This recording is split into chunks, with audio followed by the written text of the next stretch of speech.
3 months ago, AWF announced plans for national TV syndication. Now they appear to be on their last legs. All the stations. What company is this? AWF. I'll actually talk about that here in a minute. Sorry, I thought you said AWA. I'm like, what the hell year are we in? Okay. I know, right? But either way, all the stations that they had syndication deals with have now been told that the AWF is basically out of money and will no longer be paying for syndication, which led to almost all of the stations canceling the show immediately. All future shows have been canceled, so the writing is on the wall. This actually was it for them. So that the American, sucks. Yeah, it kind of does, yeah. But the American Wrestling Federation, AWF, was a professional wrestling federation founded by Paul Apperstein, who I'm going to take a wild stab and say he's Jewish. Was active. I don't know. I want to assume. Yeah.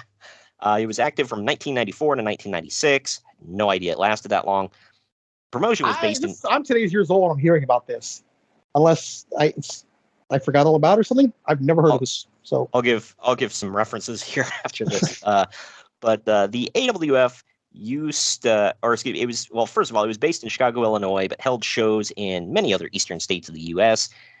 The AWF used the European wrestling format of timed rounds, 4-minute rounds with judges and points in the vein of boxing matches. Another rule. Yeah. Sounds so bad.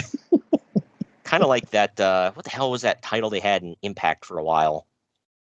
Oh, yeah. I know what you're talking about. I just forget the name of it. Yeah, perfect. But the belt looked cool. I just, like, the rules were effing stupid. But anyway, another rule implemented was that throwing opponents over the top rope resulted in an automatic disqualification. Yeah, we hadn't seen that before. Yeah.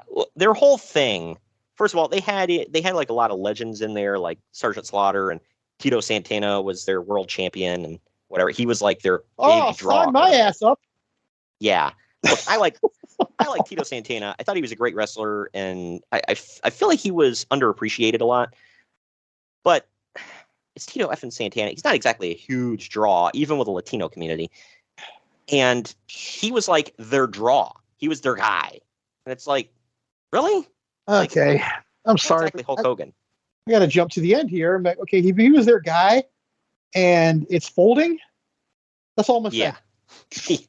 Yep. What more do I need to say? But they were they were heavily American and old school and all this other stuff. It's like, cool, whatever. And what I was going to reference to everybody is Wrestling with Regret has a video on the AWF, and Brian Zane runs it down real good, and sorry, hell yeah, and he talks about how much they drive home about, finally there are rules in wrestling that will be obeyed and whatever, and they just kept driving, and they kept driving home the rules. Oh, it's all about the rules and whatever. And he's like, yeah, that's, because when I tune into a wrestling show, that's what I'm really looking for is the rule book. And he's like, you got WCW and WWF out there running wild. And he's like, what do you got? You got wrestling and extreme rules. God. Yeah, it's like, like nobody gave a damn, clearly.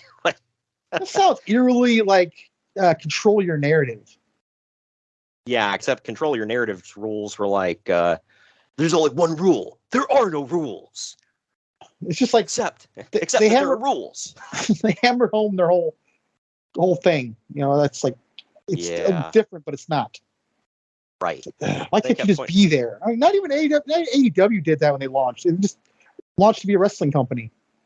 When you're in the fight pit, here are the rules. Like, first of all, don't call it the effing fight pit. Like, that's so played out, dude. I'm so sick of hearing the fight. I mean, okay, they had the match with Riddle and Seth. It was good. It was great. I loved it. But again, the name's so contrived and so played out.